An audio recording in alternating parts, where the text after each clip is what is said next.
आप हमके बतावे वाला रहनी कि हमके काका बनाए के भाभी सर खातिर। पालक सूप बना दो और खाने में मिक्स वेजिटेबल बना दो और ज्यादा तेल मत डली है।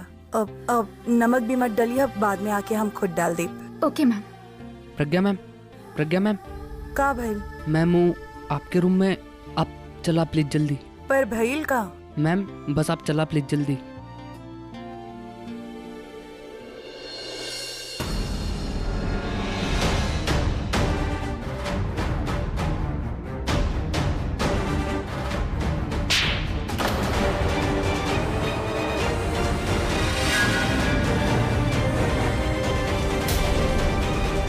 का करत रही तू दोनों? वो इजी काम डाउन। का कर रहल बाड़ू तू दोनों की हिम्मत कैसे भइल हमार सामान के?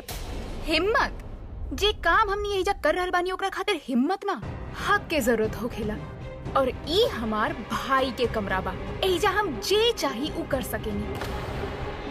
और फिलहाल ता हम ई घर के सफाई कर रहल बानी। का बाना हमनी के ई रूम के क्लीन करे के बा। कमरा साफ करे खातिर हमार सामान फेंकी के का जरूरत रहे? तहार सामान हमार बस चले तो हम तोहनी के ही घर से बाहर फेंक दे। बट ओके अब कोनो जरूरत नहीं थे ना। देखा भाई के लाइफ से ही का तू तो भाई के मेमोरी से ही डिलीट हो चुकल बाड़ू। तब एगो काम कर, तहार सामान हमनी फेंक देता नहीं और घर से बाहर तू खुद चल। हम कहीं ना जाए, समझ गई तू दोनों? वो हमरा के भूल गईले, इकर मतलब ई नहीं कि हम भी उनके भूल जाई। उनकर याददाश्त कइल बाड़े। हमार शादी के रिश्ता नहीं के टूटल और जब तक वो रिश्ता है हम यहाँ रहब। और तू दोनों हमार सामान के छूले भी न तब का करबू? तू लड़बू या थप्पड़ मारबू जैसे अभी तनु के मारा? मारा हमके भी मारा। अरे कल भाई के हॉस्पिटल से डिस्चार्ज हो जाई, वो एजा आ जाई। और तू सुन लो ना कि डॉक्टर का कहला कि उनकर मेमोरी 2.5 साल पहले तक के बा। त चीज भी ओकरे हिसाब से होके के चाहिए जैसे कि 2.5 साल पहले रहल। और वो वक्त उनकर लाइफ में हम रहनी, उनकर बहन, दादी, ताई जी, ताऊ जी, मिताली भाभी, राज भैया, आकाश और तनु और पूरब आ जात रहेले, जे कि अब भी बा, लेकिन तू ना रहलू। और अफसोस अब तू हो भी ना सकेलू। एहिला ई कमरा में सामान हमार भाई के पसंद से रखल जाए जैसे उनका पसंद रहल, उनकर हिसाब से। You know what? तहार सारा कपड़ा, तहार सारा फोटो जेकरा में तू और भाई एक साथ बाड़ा, ई सब ई कैसे उनके जस्टिफाई करी कि उनका साथ में के बिया? भाई ऐसा कोई भी चीज ना देख सके नहीं जे उनके डिस्टर्ब करी, तारा के समझ में ना आ रहल। और तू भी तो इहे चाहेलू ना? ना हम ऐसा ना चाहिए, हम उनके सामने भी ना आइब, कबो ना आइब। समझेलू ना तू? Why don't you just try to understand? का चाहेलू का तू? ई चाहेलू कि तू उनका सामने सुहागन बन के घूमा और उनके रियलाइज भी ना होके तू उनका सामने ई मांग में कुमकुम लगा के गला में मंगलसूत्र पहन के घूमबू। और वो सोची अरे हमनी के घर में ये के औरत बिया जे ई कुमकुम और मंगलसूत्र लगा के घूम रहल बिया।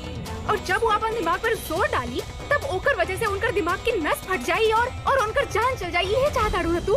ना हम ऐसा ना चाहे नहीं Alia. What do you want? तारा के का लगा था तू एहिजा लुका छुपी के खेल खेल रहल बाड़ू? ना प्रज्ञा, ऐसा ना हो खेला। तू उनके साथ लुका छुपी के खेल ना खेल रहल बाड़ू, तू उनकी जान के साथ खेल रहल बाड़ू। एगो टाइम पर तू उनका खातिर सब कुछ रहलू प्रज्ञा, पर अब वक्त बदल चुकल बा। उनकर जान के खतरा हो सकेला। हम ऐसा ना होके दे, कबो ना होके दे। I believe you Pragya. हमार दिल कहता कि तू बिल्कुल सही कह रहल बाड़ू और तू हमार मदद करे चाहता रू। तू हमनी के मदद करे चाहता रू ना? ता आवा प्रज्ञा, हमनी के मदद करा। इला अपन बैग पकड़ा है ना? Very good. इला अपन सारा बुक्स, सामान फेंका। Very nice. अब ऐसे ही सारा सामान, कम ऑन चॉप जल्दी करा। इनफ आलिया, ये कौन तरीका से बात कर रहल बाड़ू तू प्रज्ञा से? तू जाने ले घर खातिर अभी खातिर कितना सैक्रिफाइसेस कर ले भी आई। ये त्याग के देवी और देवी से इस तरीके से बात न कर सकलू। अभी खातिर ही घर छोड़ लग, अपन रूप बदल ले। तो के पता भी आई अपन बहन तक खो दे लग, अपन माँ के जान जात बचले भी आई। और तू इसे इस तरीका से बात कर रहल बाड़ू? तनी रिस्पेक्ट करे सीखा तू।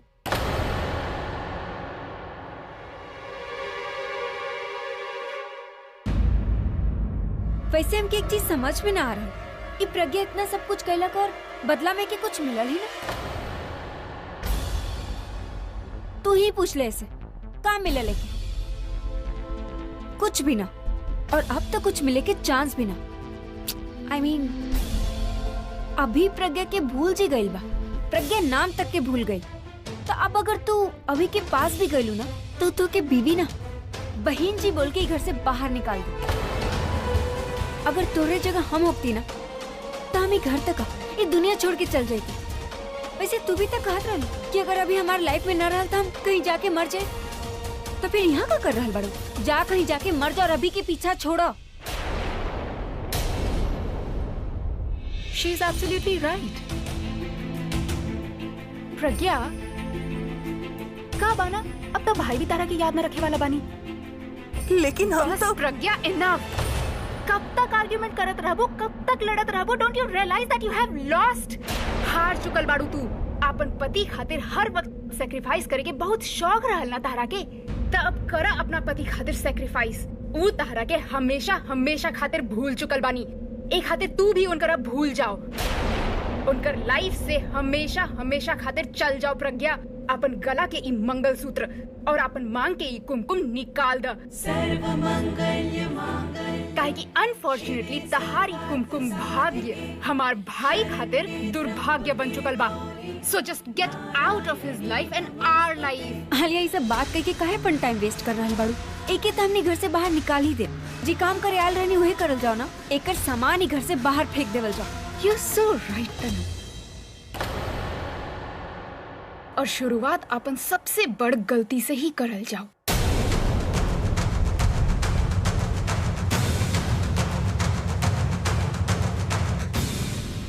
हाथ मत लगाई।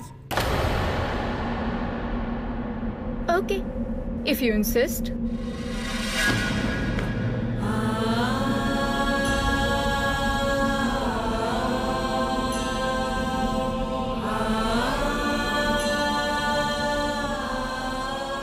उनकर मेमोरी से हमार याद गइल बा, पर उनकर दिल से हमार प्यार कबो न जा सकेला। हम जाने लियो हमके कबो याद ना रखी, पर उनकर मन से हमार एहसास कबो ना जाई। तो सभी हम ना घर में, तब भी उनकर कोनो न कोनो बात पे हमार कमी जरूर महसूस हुई। तो उनकर हमेशा हमेशा ही लागी कि केहू तबाजी इनकर साथ नहीं खे, साथ नहीं खे। हम ना जा सके नहीं उनकर छोड़ के। और तोरा के काला गेला हमार शादी के फोटो फेंक दे तो हमार शादी टूट जाये। अगर तू लोग के लागेला ना कि याददाश्त चाहे के फायदा उठा के तुम हमरा के घर से निकाल दे, हमरा के अलग कर दे, तो याददाश्त तू दोनों के गई बारे। तू लोग भुलत बाड़े के हमार जन्म जन्म के रिश्ता हो, जे तू दोनों इस जन्म में नहीं खे तोड़ सकत। का कर अब हमार सामान उठा के बाहर फेंक देना, लेकिन हमरा के नहीं के निकाल सकती घर से। जैसे वो हमरा पर आई मुसीबत अपना सर पर ले ले हम भी मुसीबत में उनकर साथ ना छोड़ब। और उन पर जिब बुरा नजर पड़ी ना, उनके हम उतारब और वो बुरा नजर के उठा के घर से बाहर फेंक दे। हम अगर उनकर दुश्मन बन के उनका ख्याल रख सके नहीं, उनके तू दोनों से दूर रख सके नहीं, तब भी उनकर सामने आए बगैर उनका ख्याल रख सके नहीं।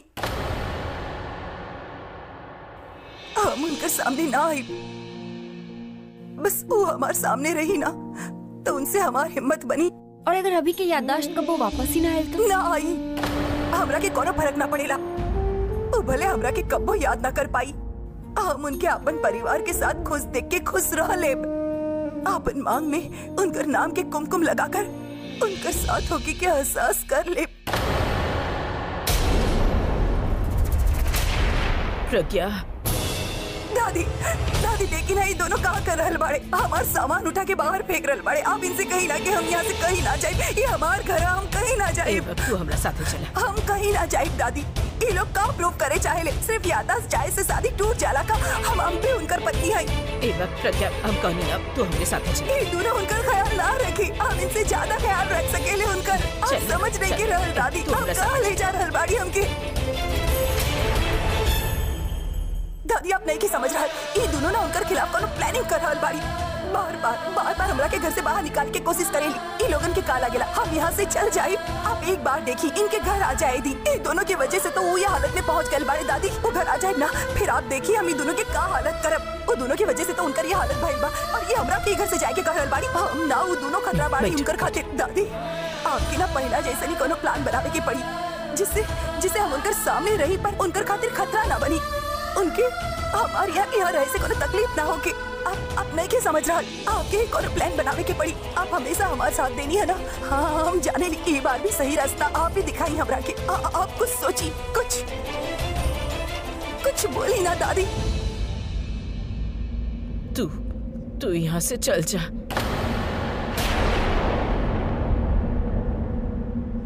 ऐसे पहले कि अभी घर वापस आ जावे, तू ही घर छोड़ के चल जा।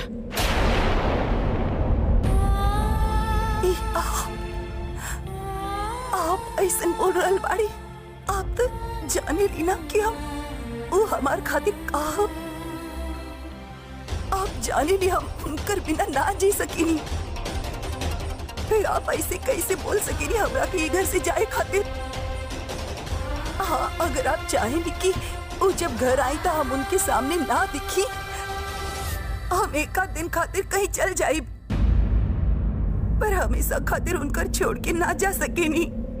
वो भूल गए सब कुछ, हम ना भूल सकेनी।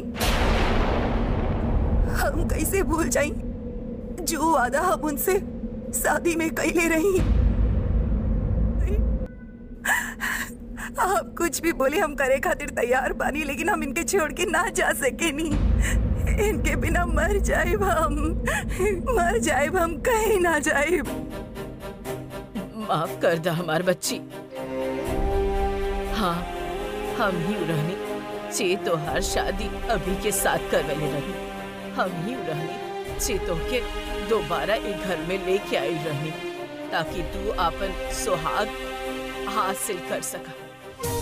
और आज हम ही बानी जे तो के अभी से दूर जाए खातिर कह रहल बानी। बेटा हमके गलत मत समझा। जे फैसला हम तब लेनी और जे आज फैसला ले रहल बानी, ओकरे पीछे सिर्फ और सिर्फ अभी के खुशी बा। हम उही के भलाई खातिर तो हर शादी ओसे करवैले रहनी और ई घर में लेके आई रहनी।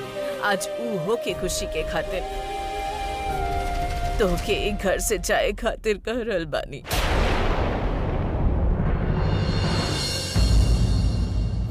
हम जाने ले कि ए वक्त हम सिर्फ और सिर्फ अभी के बारे में सोच रहल बानी, तहरे बारे में ना सोच रहल बानी। पर हम का करी, हमार बच्ची एकरे अलावा हमरे पास कौनो रास्ता बा ही ना। अभी के अलावा हमार अपन केहू ना बा। हम ओही खातिर जिंदा बानी। ई घर बार परिवार सब ओही से बा। अगर ओके कुछ हो गए तो बेटा ई सब कुछ खत्म हो जाए।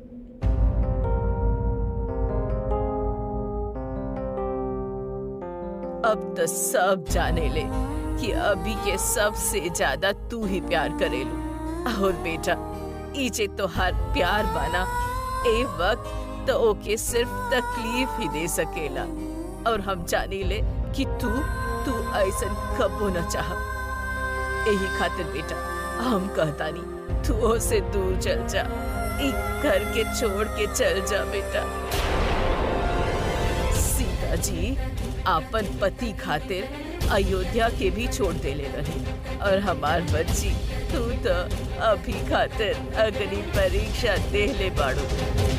बस एक परीक्षा और दे दो बेटा, एक कुर्बानी और दे दो बेटा। लेकिन हम उनकर साथ रह के ना बेटा, साथ निभावे खातिर साथ रहब जरूरी ना होत। उ तो से दूर रही पर तोहरे दिल से ना।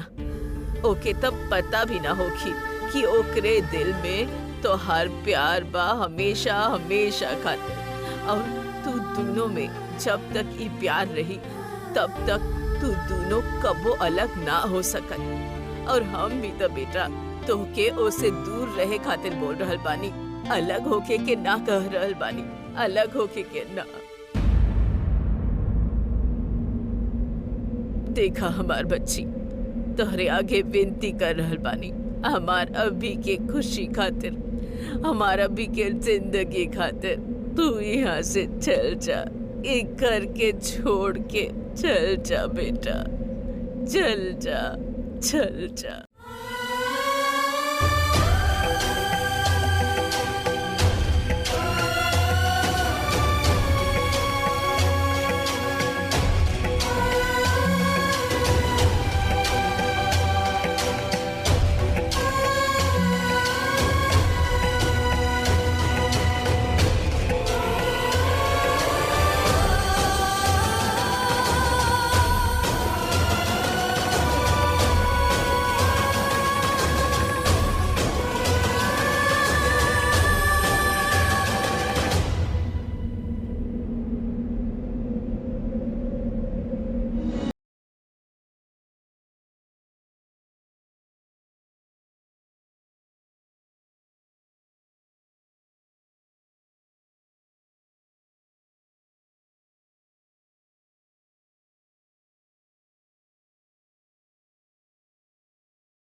खुशबू से तेरी यूं ही टकरा गए,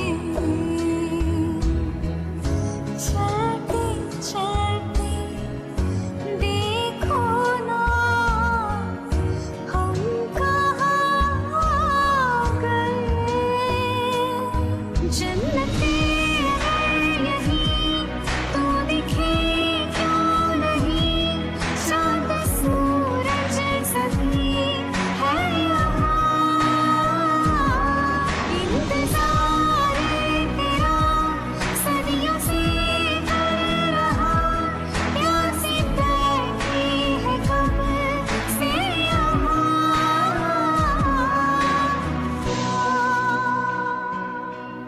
हमारी अधूरी कहानी, हमारी अधूरी कहानी।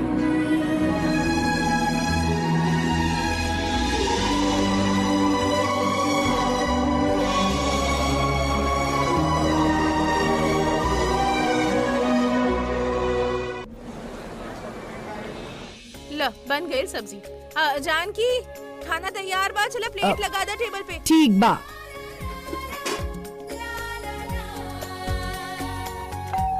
जानकी को काम करे, दरवाजे पे देखा के आइल बा।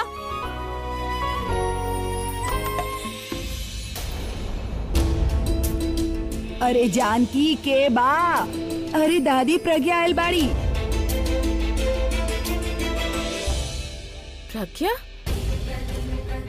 तू एकदम ऐसे, अच्छा पहले अंदर आ जा। आ बेटा। जा जानकी पानी लेके आवा एक खातिर। आवा बेटा। अरे तू एकदम से ऐसे भइल का बेटा?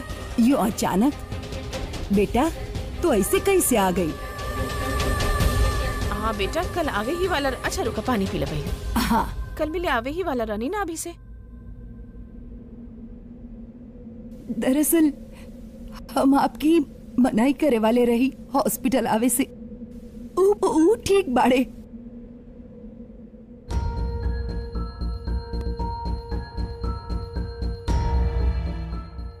प्रज्ञा सब ठीक बना बेटा? उनके सर पर गहरा चोट आयल बाड़े, तो उनके रेट्रोक्लेडमलिशिया हो गइल बाड़े। ओ का हो खेला? ई का होत बा बेटा? दादी ऊ पिछले 2.5 साल में उनके साथ का भइल रहे कुछ याद नहीं थे उनके। बस ई याद बा कि ऑस्ट्रेलिया गइल रहे आलिया पढ़ाई करे खातिर। वो हमरा की पहचाने तक नहीं थे। उनकी याद नहीं की कि हमार शादी भइल रहे। डॉक्टर कहत रहे कि अगर हम जबरदस्ती उनके कुछ याद दिलावे की कोशिश करी तो ओकर असर उनके स्पाइन पर पड़ सकेला और वो कोमा में भी जा सकेले। यही से दादी कहले रही कि हमके वो घर छोड़ देवे चाहिए उनके खातिर, जिनका खातिर इतना दिनन से लड़त रही। उनके ही छोड़ के आ गई नहीं।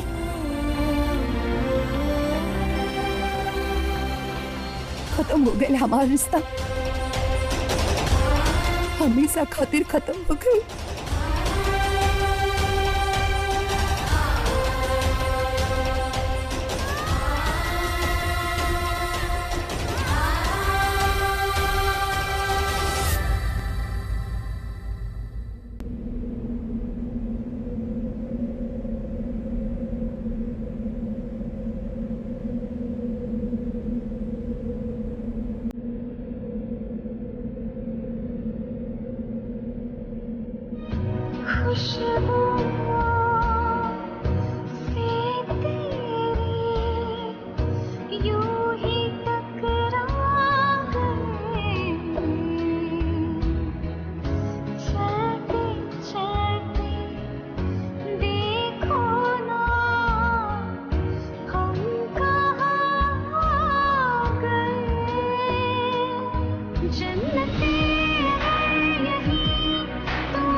जे कुछ भी भइल बाड़े ना ठीक नहीं खे भइल।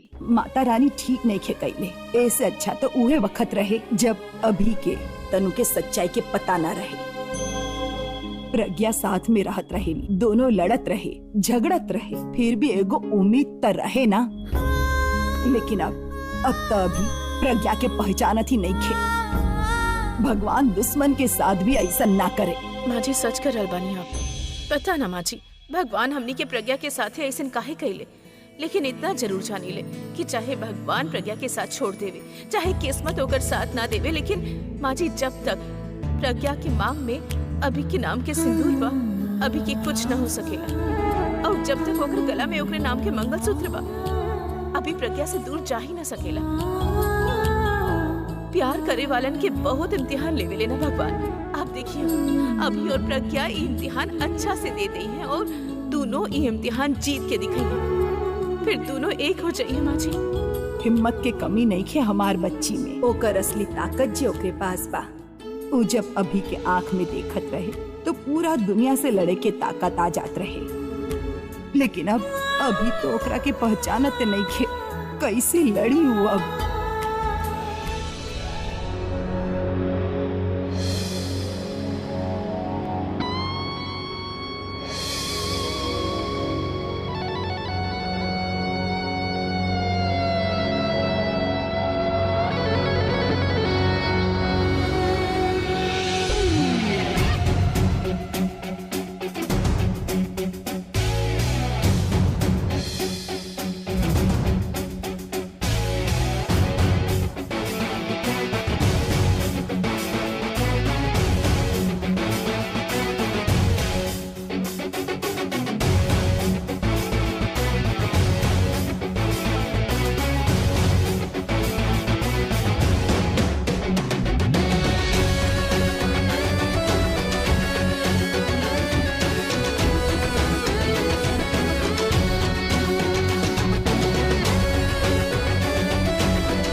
Hello, sister from semester.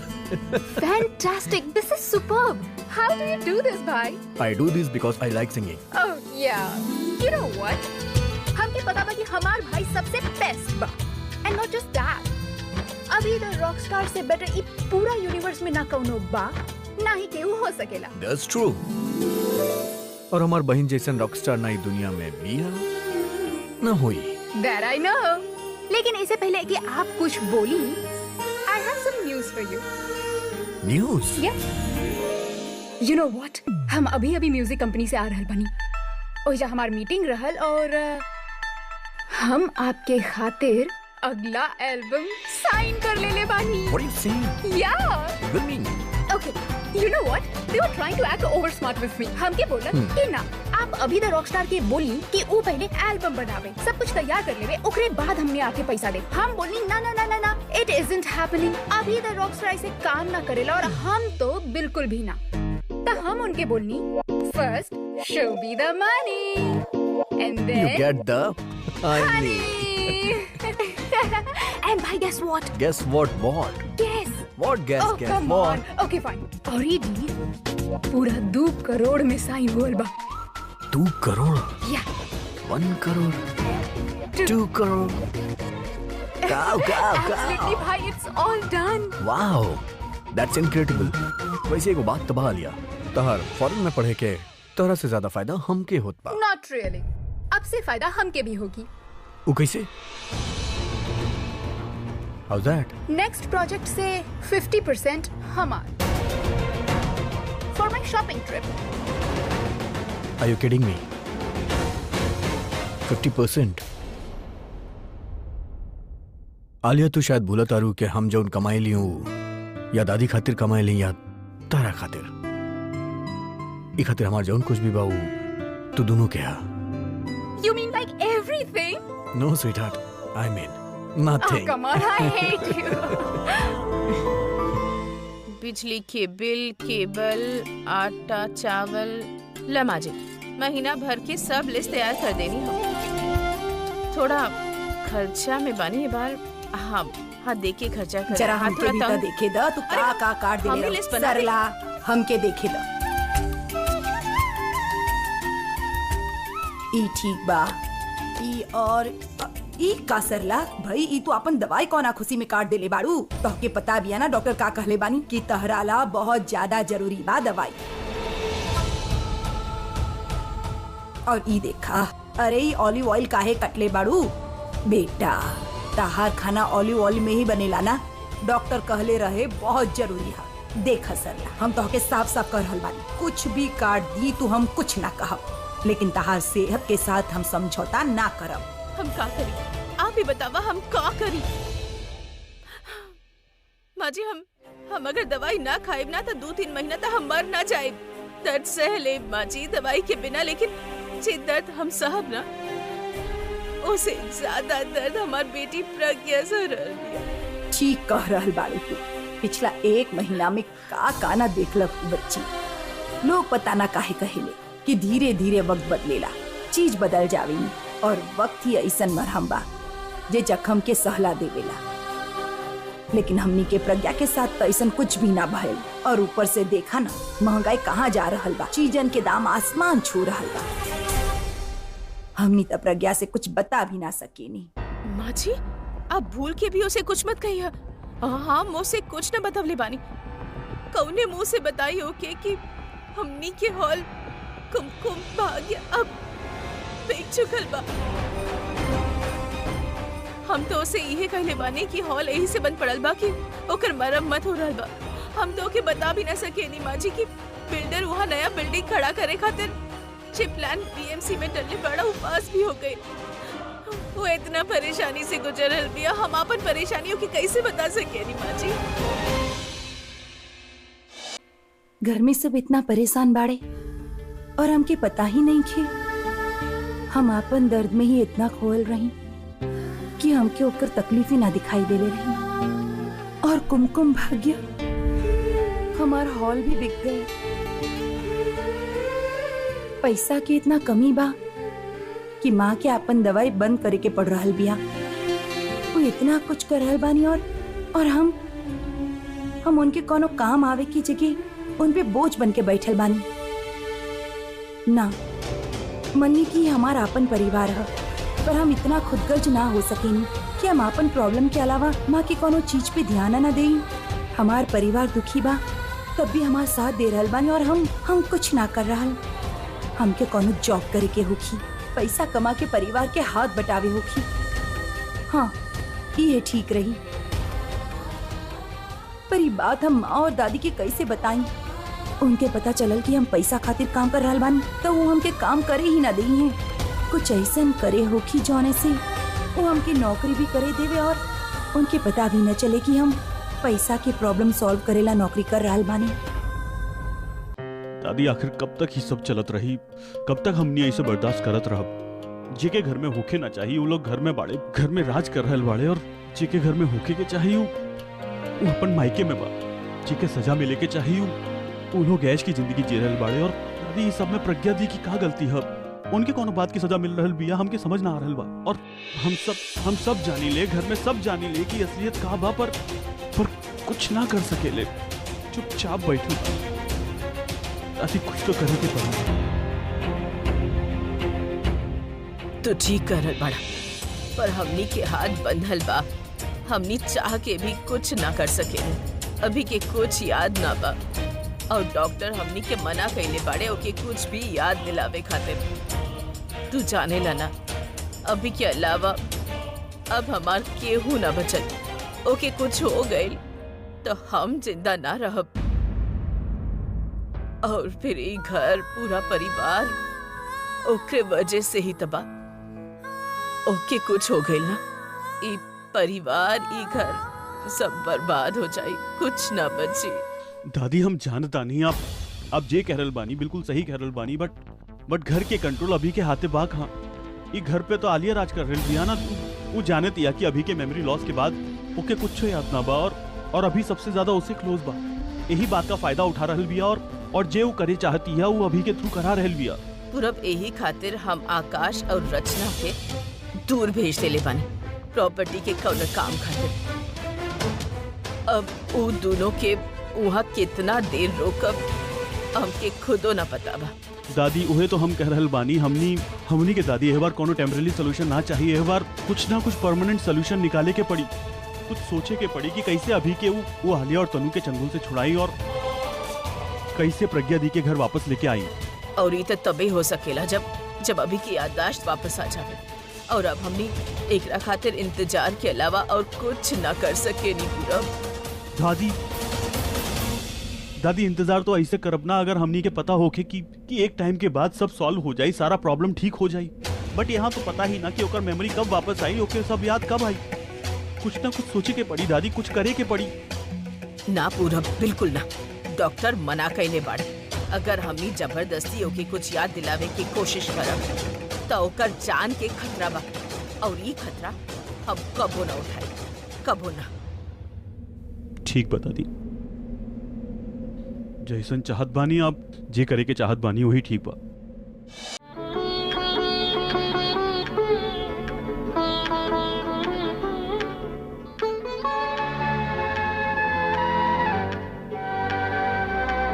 हे भगवान, अब तो हम अपनन के नजर में भी स्वार्थी हो जा रहल बानी। हम का करी? आप हमरा खातिर कोनो रास्ता छोड़ले ही ना। कुछ करी भगवान, कुछ करी। ए बार तो संकट पूरा परिवार पे आ गइल बा। कुछ रिश्ता उलझ चुकल बा और कुछ रिश्ता टूटे के कगार पे खड़ा बा। कुछ करी, बस हमार अभी के ठीक कर दी भगवान।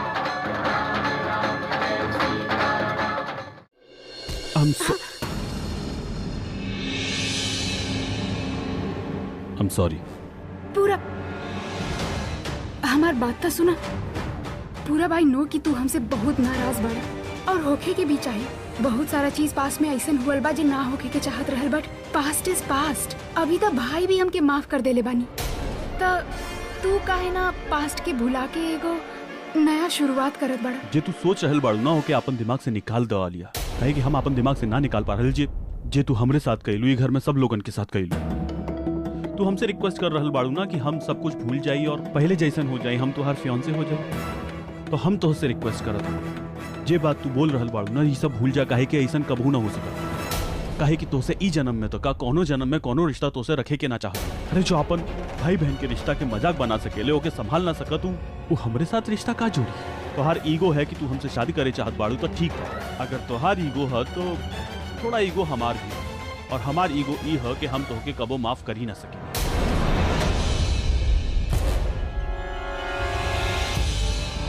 अब भी अकड़वा, पर कब तक रही? सब झुकेले और तू भी झुकवा। ओह गॉड, इतना लेट हो गई। हमके तो तनु से मिले खातिर जाए के रहा। हाय आलिया, ओ माय गॉड, तू बैठा। हमके पहले ही बतावा कि अभी कैसे बा। कहूँ हमरे बारे में पूछला, कहूँ हमके याद कैला ना। हम उसे मिले खातिर इतना वेट कर रहल बानी, वो हमके याद ही ना कर रहा। हम कितना एक्साइटेड बानी अपन पुराना अभी से मिले खातिर। कूल डैशिंग रॉक स्टार, वो अभी जेकरा के हम जानता नहीं, वो अभी जे हमरा से प्यार करेला, वो पैसा के पीछे भागे वाला, पैसा कमाए के जुनून, वो दुनिया के सबसे बड़ा रॉक स्टार बने के सपना। हाँ, बिल्कुल वैसन ही बानी। All he cares about is money and fame।